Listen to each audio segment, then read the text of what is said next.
Batu, Marauder, Nikto. You must remember those words. Golden's alive. You know what the Turing test is? I know Kung Fu. Dead or alive, you are coming with me.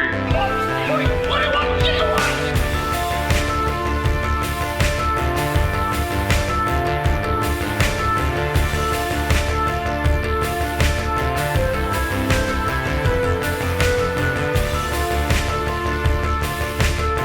There's something very important I forgot to tell you.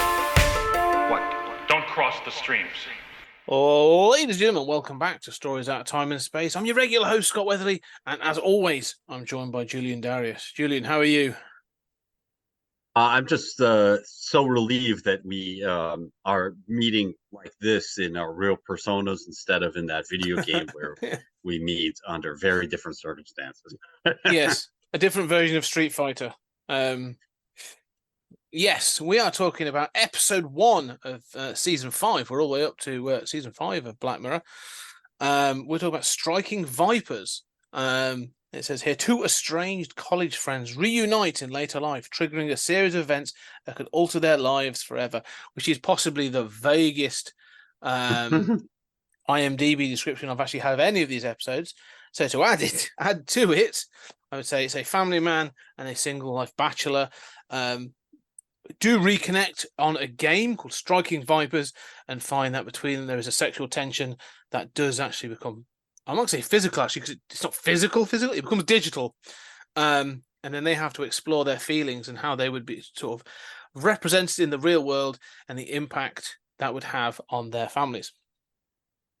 What were your first thoughts then? What's your initial thoughts on Striking Vipers? Well, it took me a little while to get into this, but once I did, I was utterly charmed. You know, once they're in Striking Vipers X and the main plot gets underway, I think this is an incredibly strong episode. I think it's a contender for best episode of the entire show. You know, I don't think it is, but it's certainly it's a strong contender.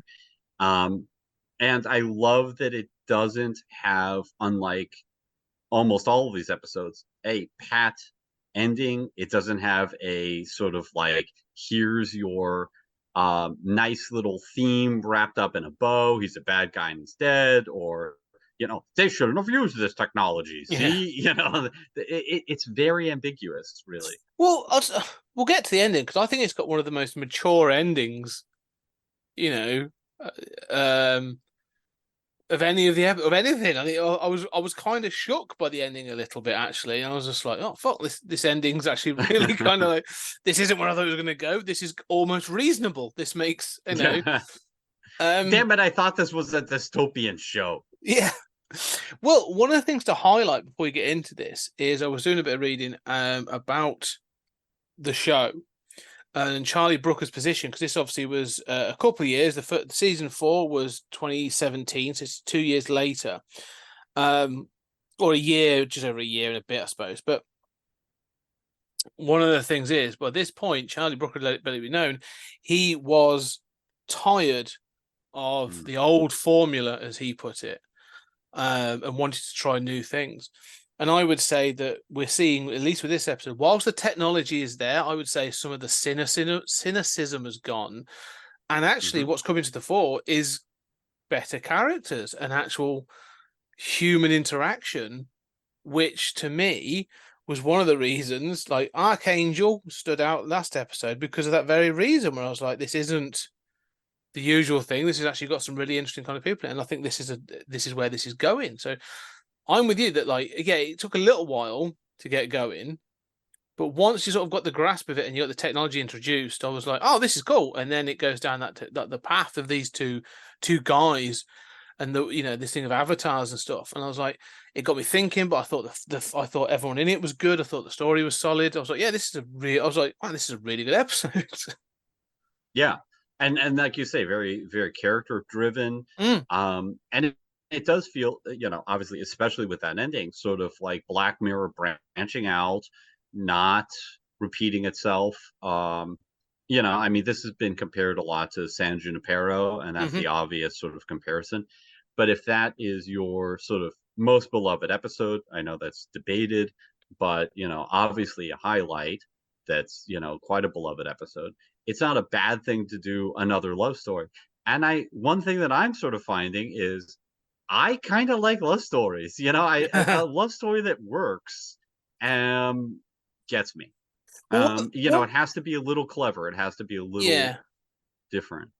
Well, what I think's interesting about this film, this episode, sorry, is it is a love story, but it's not like a. Hmm. I would say San Junipero, whilst was relatively good, is actually pretty straightforward. Hmm. Like there's this whole thing about yes, that they find out that they are attracted to each other, and they've got this new thing of this new life in the system and all this other stuff, and it's sort of like it's a happy ending. This one's a lot more complicated around feelings and um Sexuality, sexuality. gender identity. Yeah, like Yeah. like this is way more complex. This episode is. I was, I mean, and also that I want to say that the cast, like Anthony Mackie, Mm. I like in a lot of stuff. Like obviously he's been in the MCU, but I've seen him in a lot of things, and I actually really like him. But the one I wanted to call out is I'm gonna try not to pronounce his name wrong. It's Yeha Abdul Mateen, I Mateen the agree second 100%.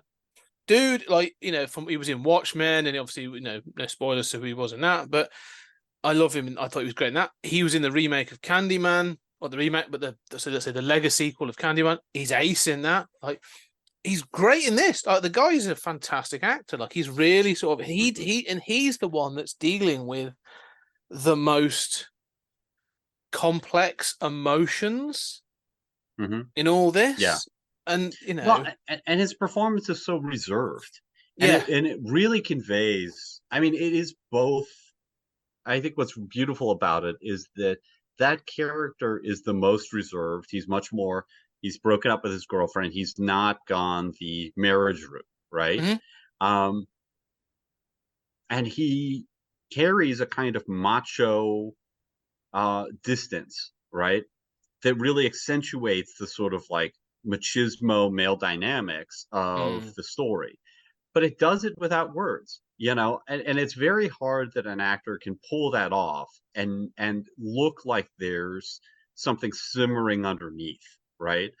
And I mean, a lot of people go the Clint Eastwood route and they just don't speak a lot, but you don't see that there's this complexity underneath, this richness Mm. of character, and he does it excellently, and that's really hard to do.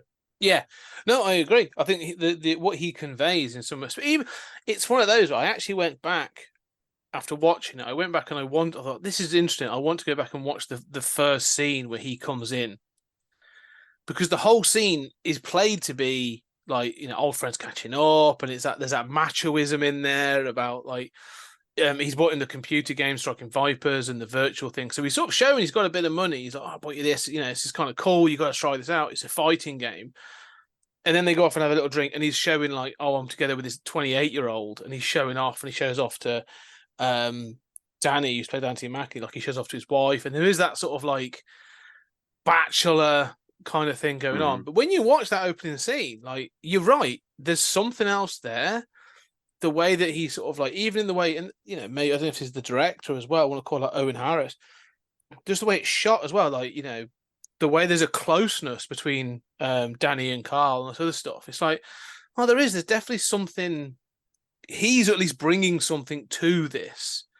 Like him coming to this party means something more than just catching up with an old friend, and it does. It's a really interesting, like I say, from the offset, you're like, oh, there is. This is. I had to go back and rewatch that scene. I was like, it is there. You know, um, Yeah, for sure. an unrequited love maybe or something from obviously their college years or something like it's.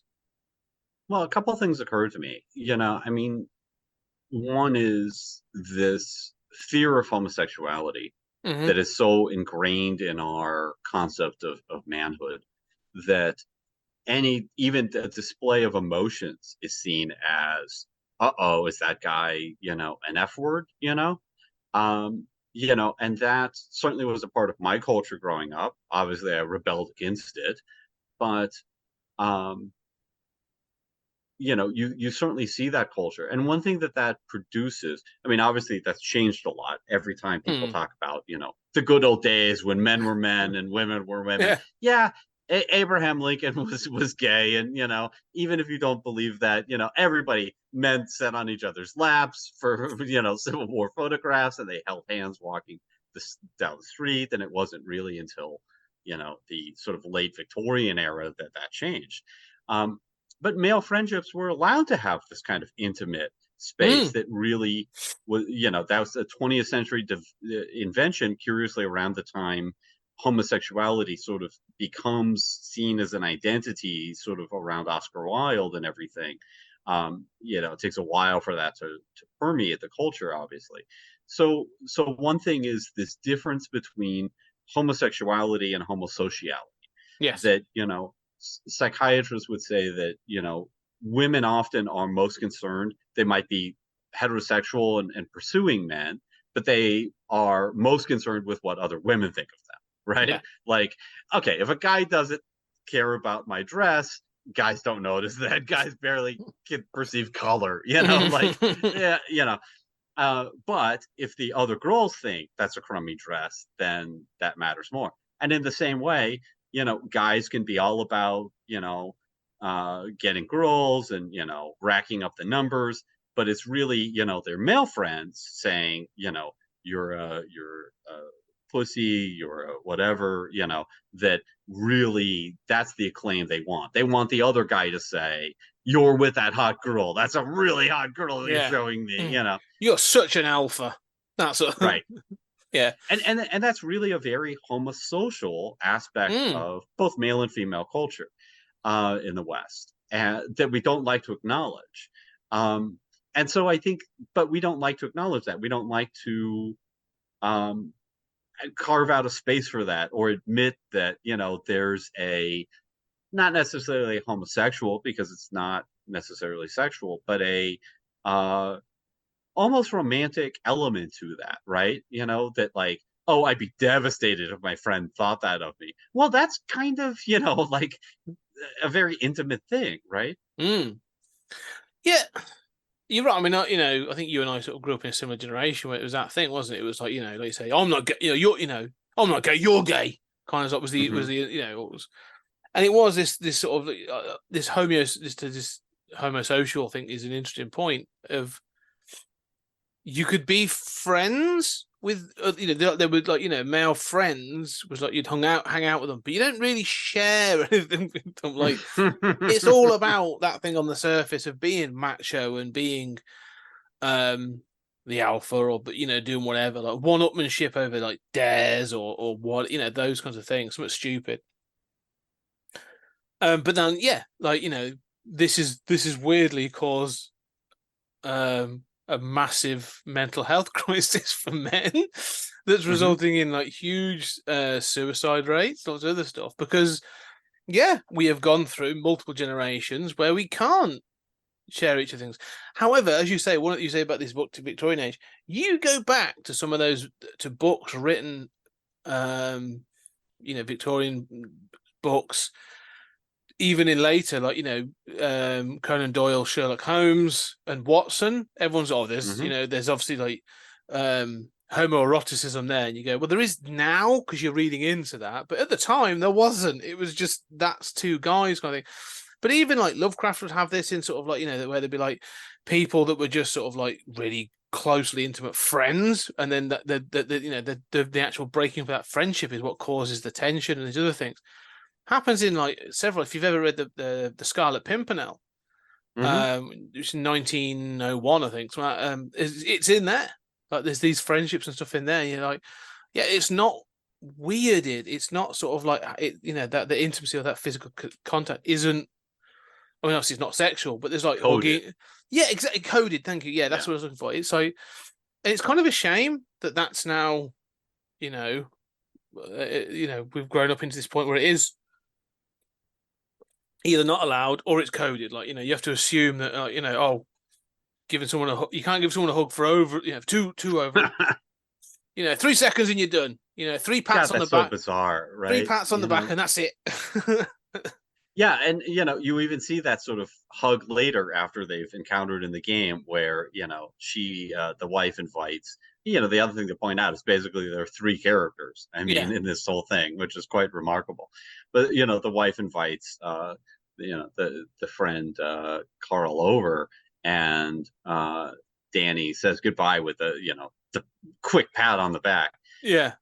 But, I would say I don't know that it's wrong to say that, like, these earlier stories are homoerotic, right? Mm. I think that, a better way of looking at it to me is to say there is a homoerotic element, but it wasn't necessarily erotic at the time, right? Yes, that's what I We mean. Like, kind of yeah, understand that, like, that homosocial thing, that there is a kind of overlap here, right? And, personally, uh, I happen to be straight, but I'm not scared of, being able to say, like, oh yeah, that guy's my heterosexual life mate, like he's the closest thing I have to a wife, because we share everything, and we there's, I mean, he can use my credit cards, it's not a big deal. Um, but it's not a sexual relationship. But I'm not threatened by saying that there is a homoerotic aspect to that. mm. And if somebody would, perceives what they perceive, I don't give a fuck. But, you know, the other thing that occurs to me is how much the trans movement has pushed this conversation forward, because you even see it in this episode that there's a great point at which they decide, they break down, and Danny breaks down and goes back inside the game, and then they decide to meet, and Danny's not sure why, and or actually Kyle's not sure why, and it's actually to kiss and see Mm. if there's a charge there, right? And they kiss, and both of them don't feel it. No, they meet in real life. So Yeah. they agree from the game to meet in real life. All right. Let's say you said there's not a charge there. Let's go on. Carry your point. Sorry, and yeah. Okay. So my point is that, I mean, this is the point where this becomes a much more complex Mhm. story, right? About identity and gender and how we see ourselves, and under what circumstances we would be, a woman, we would be gay, we would be whatever. And, all of us have those circumstances. If I had been brought up differently, I mean, thanks to the trans movement, I remember being in third grade. And when they asked the boys and girls to line up, I lined up with the girls. And I did it as a kind of, not because I mean, I guess I felt like this is an arbitrary designation. I'm going to do a little bit of protest, but I kind of feel like a girl today. And, it wasn't a trans thing. It wasn't something that, stuck in my brain and was a part of my identity. It was just thinking, this is really arbitrary. Why are we separating ourselves out based on whether we have a penis or a vagina in third grade? This seems really weird to me. And I wonder what they do if I join the girls' line. So I did. Yeah. um, but I think with the trans movement, we understand that, like, there are these multiple spectrum, right? Mm. And so, somebody can be straight, but also like to, play a girl, or, dress up in feminine clothes, or, even, uh, you know, identify as a girl, or have sex with a man, or some permutation of this. And I think this is only kind of pushing that out into the sort of VR kind of world. Yeah. I want to come back to this point then. I do, but I want to you say about this kissing scene. Maybe we'll come round to it, because what I wanted is I would like to ask how you read that scene. But I think we want to work back up to it, because it's played as if they both go, "Oh, yeah, no fireworks. No, there's no Mm. thing there." Because obviously Danny says, "Look," and I love the fact he's so sort of like, by this point he's obviously he's sat and contemplated this and had to run it around his head, and he finally says, like, "Look, all right, we got to kiss. We got to think. If there's something there, then we got to figure it out.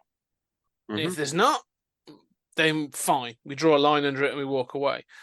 And I was kind of like, even at that point, I was like, wow, that's kind of mature. Like Mhm. you're looking to figure this out, and then you're gonna, you're not suppressing anything, or you're not going to be closeted, or you're not going to just go, well, I'm married, and so I've got to continue on with my wife, and it's going to be, I'm going to get more resentful and bitter as I get older. Like it was kind of a mature way of addressing it.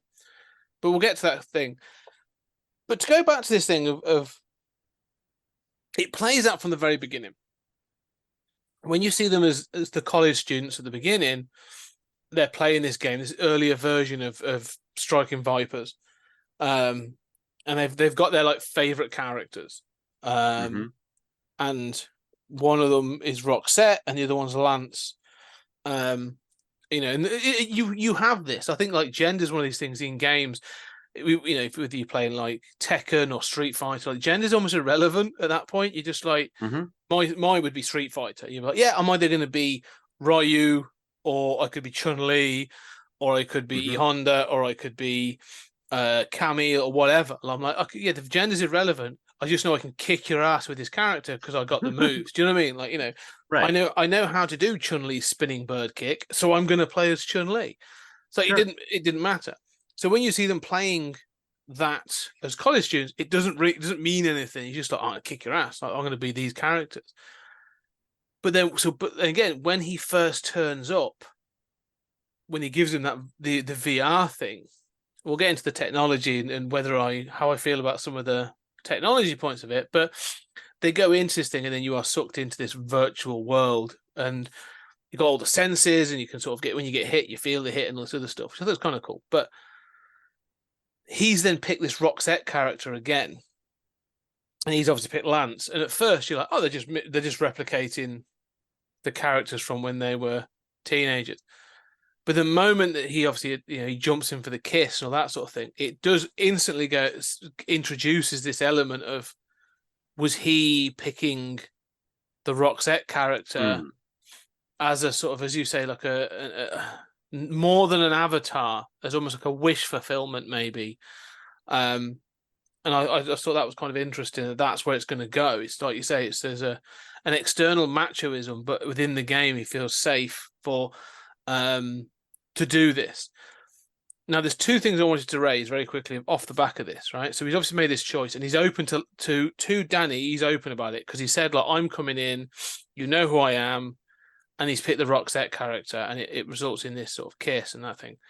Later on, when it's all sort of fallen apart a little bit, and he says he tells him he's gone off and done this, and he's gone off and played this game against some of the people around the world, and he's done this other stuff. Mm. This came to this thing that into my head of like catfishing, almost, of like representing yourself as something else online. And is it catfishing because it doesn't result in a follow-up or a physical relationship? But like there was all this fear when I was young, when the first like chat rooms first came about, and it was like you can't go in there and talk to people because you don't know, it could be, you think it could be a beautiful 18-year-old woman, but it's a hideous 50-year-old man waiting at the other end of the line, sort of thing. And there's part of me going like, yeah, I don't care. The photo that's been sent, I'm not going to go visit the person. Like the photo's got great boobs. Like, what's it matter?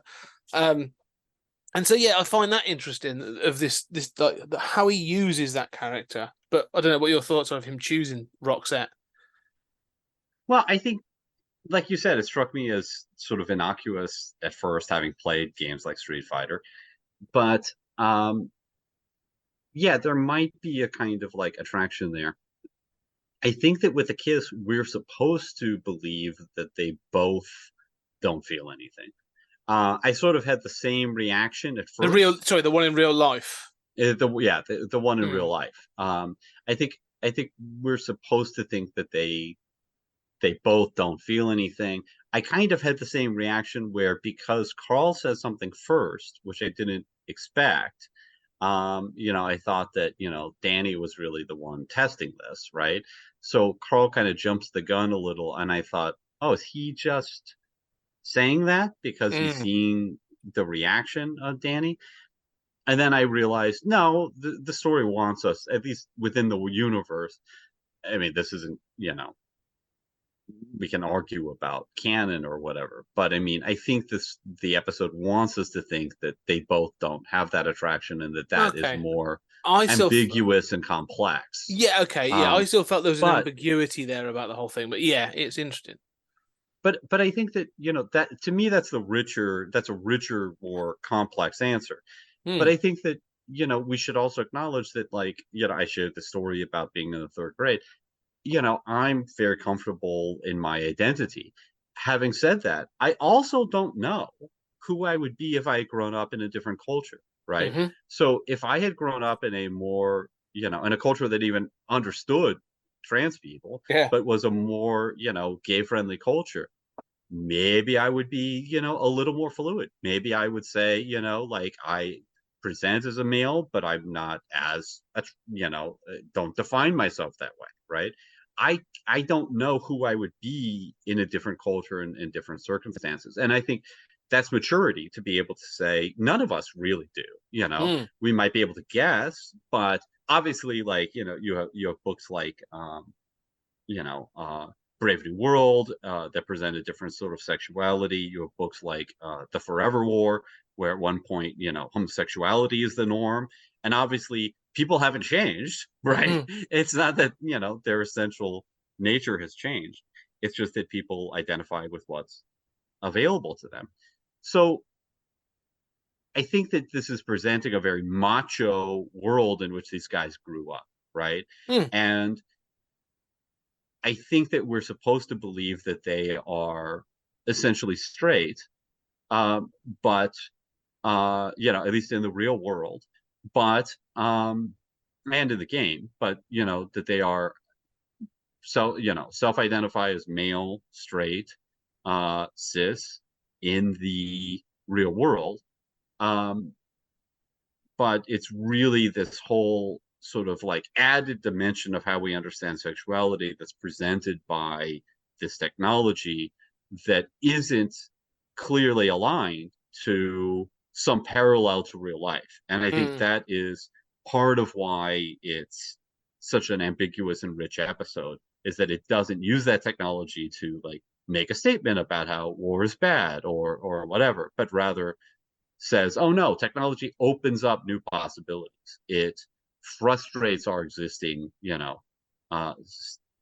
definitions. So all I was saying is that I think that's my stance on it, but I do think that that's not to say that there might not be something in that Carl character that might have come out in a less homophobic society. See, so okay, let's go back to the kiss then, the one in the car park towards the end. Now, because of the way the episode ends, I think we almost have to work backwards with part of this. For me to explain this, so I'm going to jump to the end. I'm going to work backwards if that's all right. Just so the episode ends with Danny has basically, following this kiss, there's a fight. They've been sort of picked up by the police, and so we are then basically led to believe that Danny has explained everything to his wife, like you said, the third character, the sort of his wife that's been sort of the third party of this.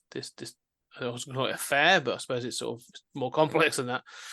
And so, but throughout the episode as well, you've seen and heard about her frustration because they've been trying for a baby, but she's sort of not just looking for a baby. She's looking for passion. She's got this middle age kind of like the idea is it's almost like a midlife crisis kind of thing. They're looking for that passion, that thing.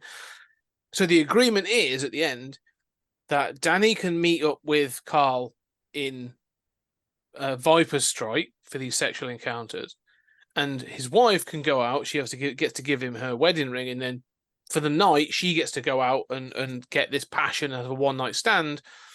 And they both sort of say, like, he says to her, I want that back in the morning, and so on and so forth. Like they've got this thing of like, tomorrow morning we carry on with our lives, and there's almost like a this is going to happen like once a month or whatever, and there's this agreement. So working back from that kiss, like you say, like it's Carl who goes in first, like to have that kiss, and I feel like he's the one that's expecting there to be fireworks. Because I think he's one that's been so sort of fixated on this whole relationship. So going backwards, when they sort of, how do they break up? But when it's sort of like Danny pulls out from it, it's Carl that sort of suffers. Like he grieved for that relationship, for that loss of these encounters, in a more vocal way, while sort of Danny sort of ends up contemplating it, playing it over in his head, and all this other stuff. But it's then Danny when they're going for the kiss. I think Carl's one looking, expecting the fireworks, but there's almost like when they sort of say, "Oh, there's nothing." Carl says, "Oh, there's nothing." It's Danny that sort of not stutters, but hesitates. There's a hesitation, and he's like, "Yeah, no, there's no fireworks," and I'm almost like, "Oh, I think there was a little something there that you were not expecting." And so after all, like that thing of him having to confess to his wife and explain it. Now I cannot believe, because he's got a child sat in the back of the car as well at one point. So like it sort of seems to suggest the way that the episode cuts that he almost tells her something in the car, and I'm like, no. Like, wait till you get home, because that's just dangerous driving.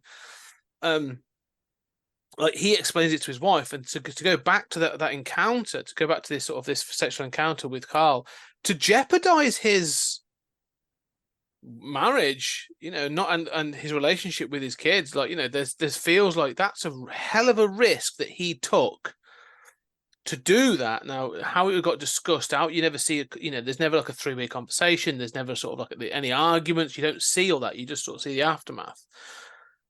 But I was like, okay, for him to have taken that leap feels like there's something more there, because he's almost willing to put things at risk to, I don't know, to bring this out in the open. I don't know. Well, I think he's confused. I mean, I do think there's ambiguity there, right? I mean, we can read that in different ways. I didn't see Danny as pulling back.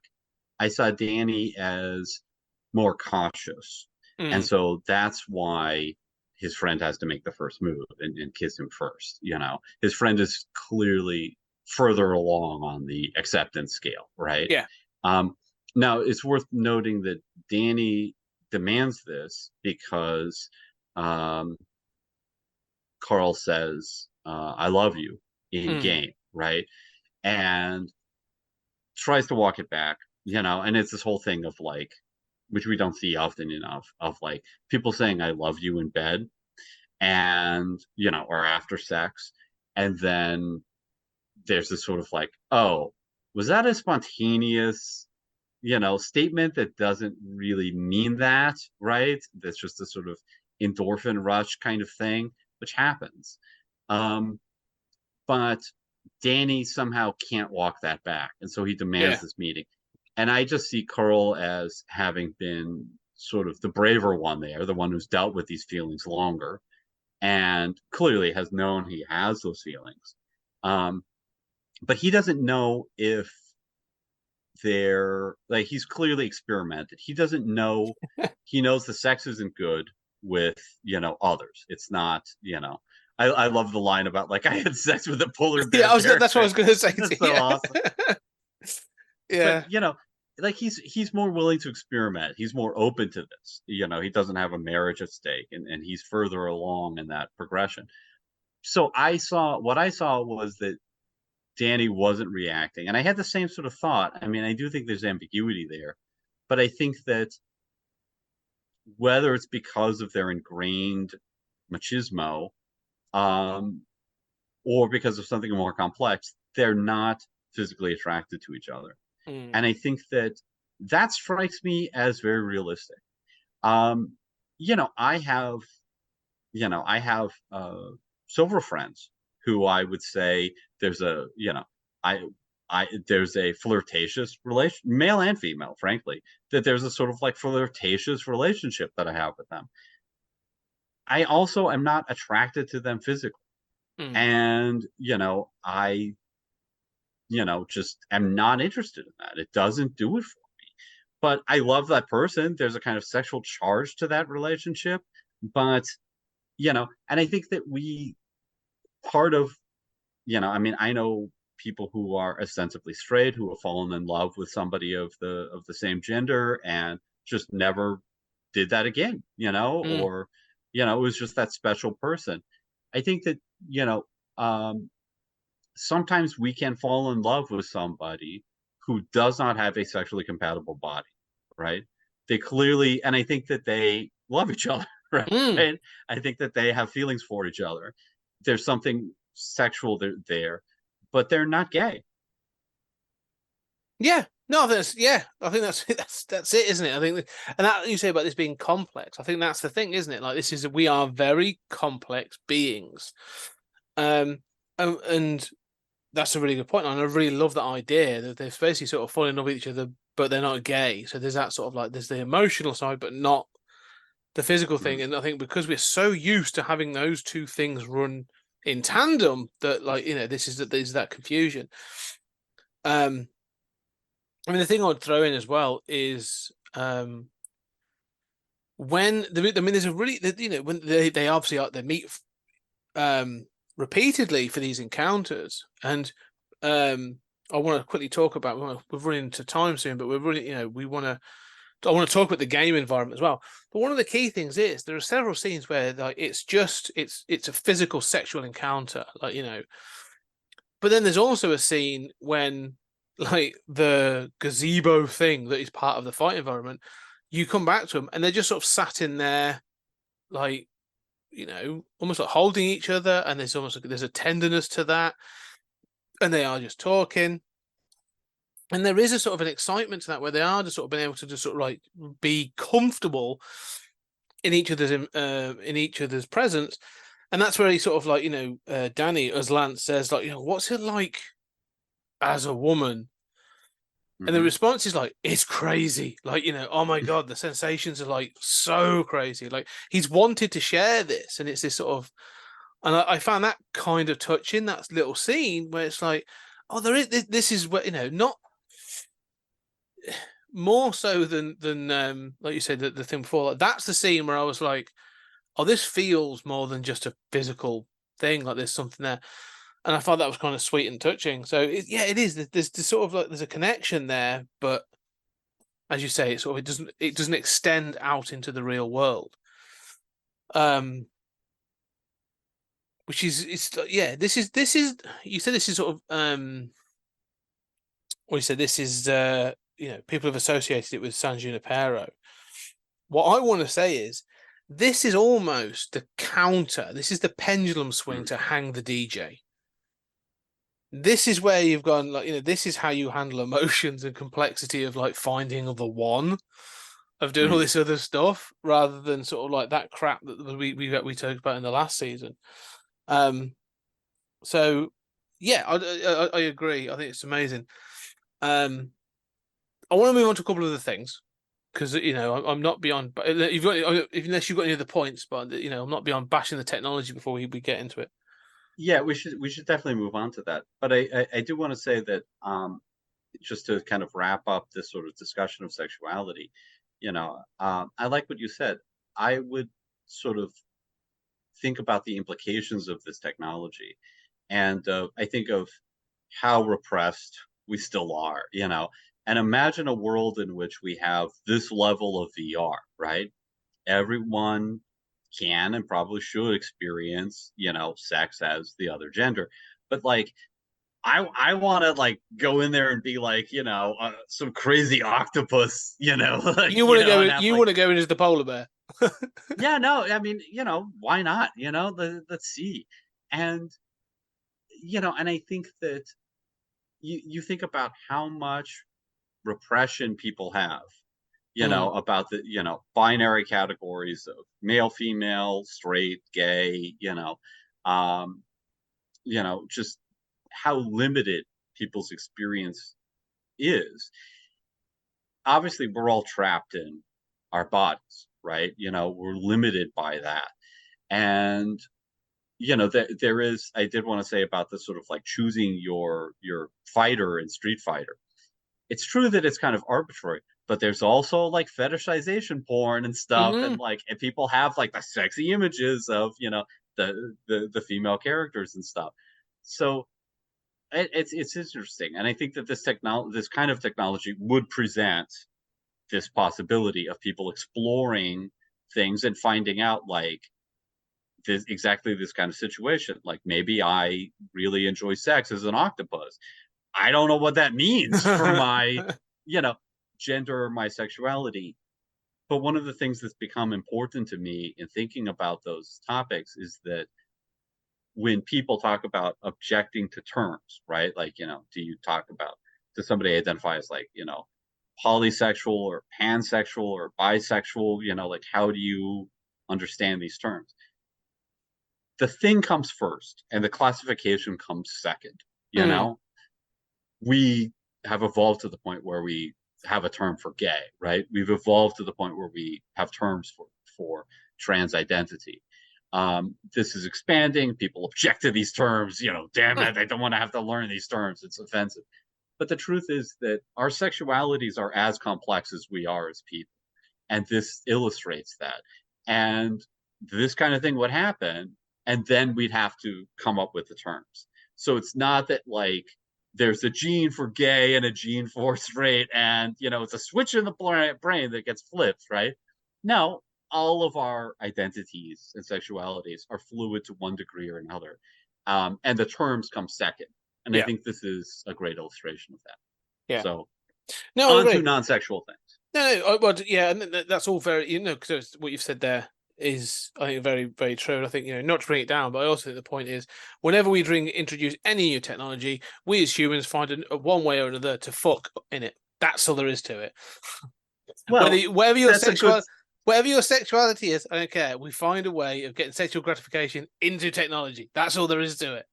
Okay, so this is a good segue into the technology thing. Because, you're right. Of course, like the printing press is invented and instantly it's like, well, we can make money on the Bible, but this porn really sells. Well, let's not forget, right?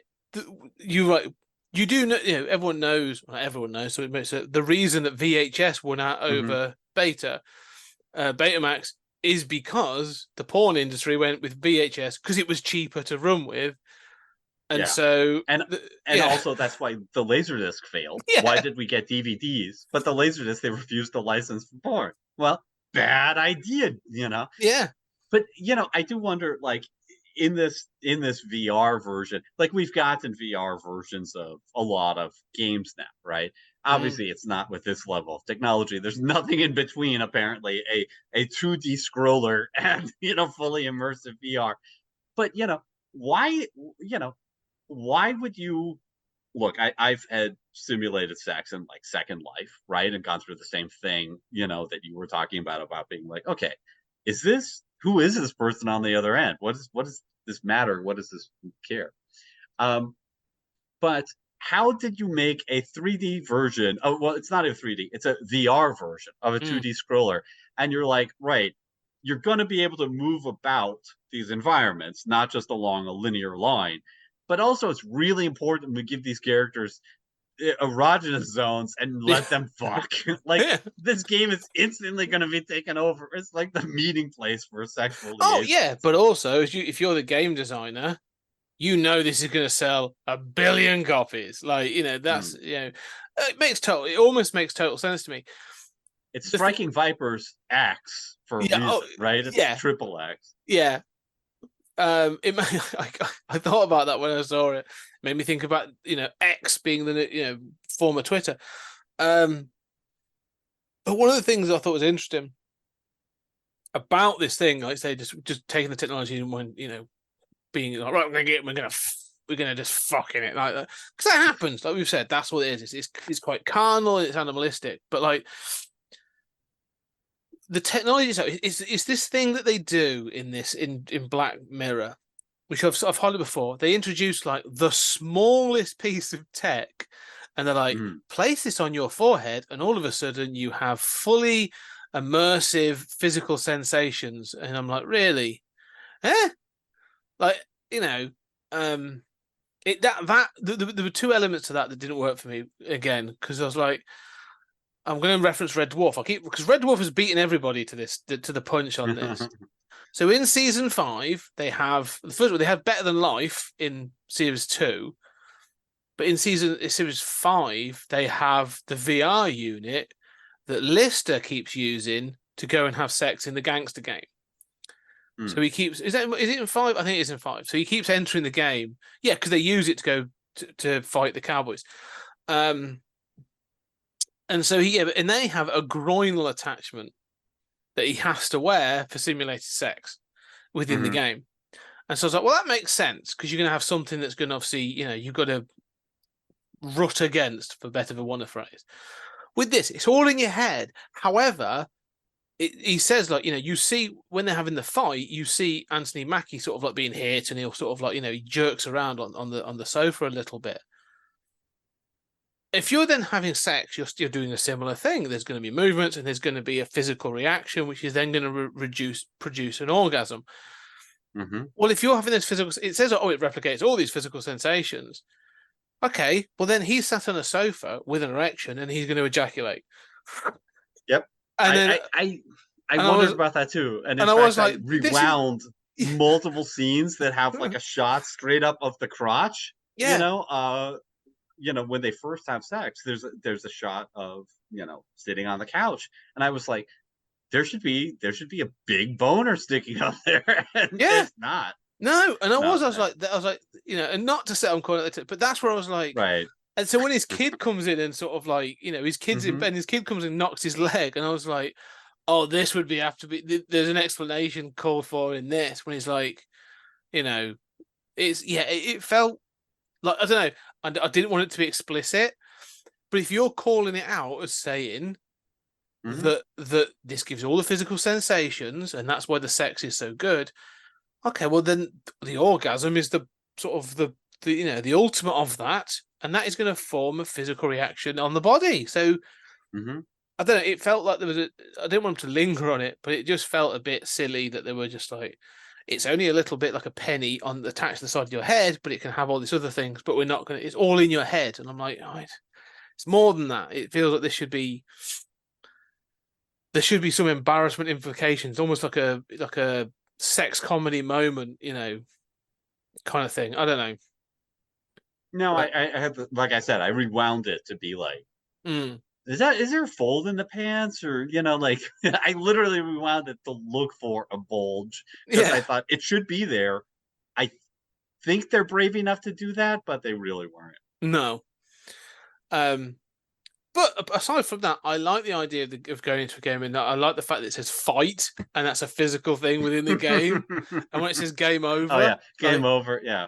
I was like, there's some good ideas in that. Like, um, I thought that was funny. I thought this whole idea of the VR, and stuff, was, you know, this goes back to my point I think I made about some of the previous episodes where I got really annoyed by stupid technology. Where I'm like, well, the story's crap, and the technology they've just focused on this technology, and they've not really done it. Yes, the technology in this clearly is never going to work, but it's backing up or it's facilitating such an interesting story that I'm like, yeah, I'm going to let this one slide. Like, I can see the parallel in the real world with whether it be like, if you want to go for Sims or even just sort of like a chat room in its most basic form, or whatever, Second Life, or Second all Life the or Meta, or VR stuff we yeah, got now. Yeah. whatever it is, um, what's his face from Facebook, Mark Zuckerberg trying to cook up, yeah, all that. Like, we've got a parallel for this to work. So I was kind of like, okay, I'm letting that slide, but because the story's so good, so that's where I was sort of most interested in this. Yeah. And I would also say that, just like I'm sort of like, how are you able to wander so freely in these environments? Um, it's also like they do their moves from the game, which is cool to watch in live action. It looks so good. Um, and I should just say they do such a great job with the costumes and the act and the casting and the different arenas that they fight. Just feels so dead on to Yes, especially Street Fighter. Um, and each one, they keep showing you new ones, and each one is like, oh, I can totally see this. This is just looks fantastic. Um, but I do wonder, like, not only how can they move outside of a line, but then also like, what are they doing in their brains to signal like, I'm going to jump and shoot a fireball? Right? Like, that's not a normal biological thing you do, and it's not yeah, like, I mean, maybe it's not like, okay, you have a tail, so maybe like you're feeling that tail in your brain even though you don't have one, so you kind of experiment. I mean, how would you know to I mean, they played the game before, but still, I mean, I find myself kind of a little puzzled by that stuff. I agree. That one felt funny to me because obviously Carl's played it before, so he obviously in the first round, like he beats Danny up, sort of thing. And he's able to do like jumping kicks and all this other stuff, and it looks kind of cool. Like it's kind of well done. It's kind of funny. But I thought the same in my head. I almost expected it to travel back and find he's still playing with the controller. You know, like up, X, X. You know, triangle, whatever. Because that's what it used to be, wasn't it? It'd be like tap the button, yeah. tap the button, tap the button. So in my head, I'm like, well, you can't do those things. Like, and also, the point of these characters is they are limited to a move set. Mm-hmm. You know, so if you picked Chun-Li, like you say, for her spinning bird kick, right? Well, you can't do the spinning bird kick as Ryu or E Honda. Right. Like that was the point. So yeah, you'd have to be limited to those moves in some way that sort of like so. Yeah, it doesn't address those, but like it's clearly not coming to address, not coming to do that. But that would have been and cool. even today, all these games have a training simulator in the game where somebody's like, "Okay, Chun-Li, I'm going to teach you how to do this." I mean, so it's a little weird that they don't do that. But I'm with you that I sort of let this go because I would say it's one piece of technology. It's not three different things that we have to buy. And it's a very limited technology. Yes, there's no, it's just totally immersive VR. There's no glitches. There's no, it looks great.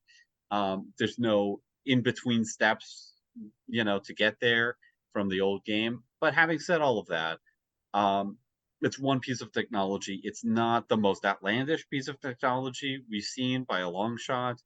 I mean, compared to, for example, San Junipero and digitizing people's minds and, sort of forgetting who's, that's not the same thing as the person themselves. This has a lot less technological problems. Yes. It's not perfect, but yeah. No, but I agree. Like, I'm not like, it's not like, oh, they're pixels in a game looking photorealistic and interacting and all that kind of stuff. It's not that. Just what I want to end on, because I there's not that much technology in this to really rag up, and I think the games work fine. I think virtual reality is obviously going to be a part of this. It's they keep trying it, and once they perfect it, I think it'll be a massive part of gaming. Just on the reviews, one of the things I've been picking up on as we've gone through, I use IMDb, pretending it was a bit of a barometer, which I know we shouldn't. It's not great, but we've just talked about sort of like Hang the DJ as being one of the most, that's an 8.7. San Junipero in the season before is an 8.5, and they're both like, this is about love, and San Junipero is like, this is an amazing love story and all this other stuff, and then the one with Hang the DJ was about sort of like, it's a love story, it's about finding the one. This one is 6.9, and everyone's like, oh, awkward, or oh, this isn't Black Mirror. Oh, this is boring. And it's just, I'm like, so this come back to this thing, and I don't want to be sort of like both sort of, I don't know, misogynistic and in the sort of the LGBTQ kind of community, in the gay community, but like, it is interesting how a heterosexual relationship and a female lesbian relationship are both considered to be romantic and sort of, but it becomes a sort of a complex gay relationship, and if it's even a gay relationship, right? Well, yeah, it becomes a complex relationship between two men, and I think this does introduce, as you said, it crosses that macho line that I think people really, and not just men, but men and women, kind of struggle to deal with and especially when you've got two actors that are physically attractive, men that are known for, Anthony Mackie's like he's Falcon in the MCU, Yahya Abdul Mateen's been in other, been in things where he's sort of been quite a physical presence on other stuff. Like, for them to do this, and for them, like you say, to be not effeminate in that relationship or something is, I think, a struggle for people. Am I being fair to say that it's a struggle for people to accept? There's definitely homophobia in those rankings. I mean, this is just objectively a better episode than Hang the DJ for sure. yeah. We can agree on that. I do think that one thing we haven't talked about, is race. And, I really appreciated, there haven't been a whole lot of racial episodes. And, hashtag Black Mirror so white. Which is Hashtag white that's not mirror. really fair. Yeah, right. That's right. Yeah. But it doesn't make a big deal out of it. But obviously, there are three main characters and they're all black. Mm. And I do think that also plays a part in that reaction. And I think that obviously historically there was resistance in African American culture to, some of the, LGBTQ plus, progressivism, as sort of like that's a white problem, quote unquote. I think that's changed. I think that, the sort of social conservatism of African Americans, much touted by Republicans, is an overstated thing and a simplification. But also, there's a sort of racist component to it that combines with that homophobia. So I think that, black male bodies, especially these are two, muscular, attractive guys, right?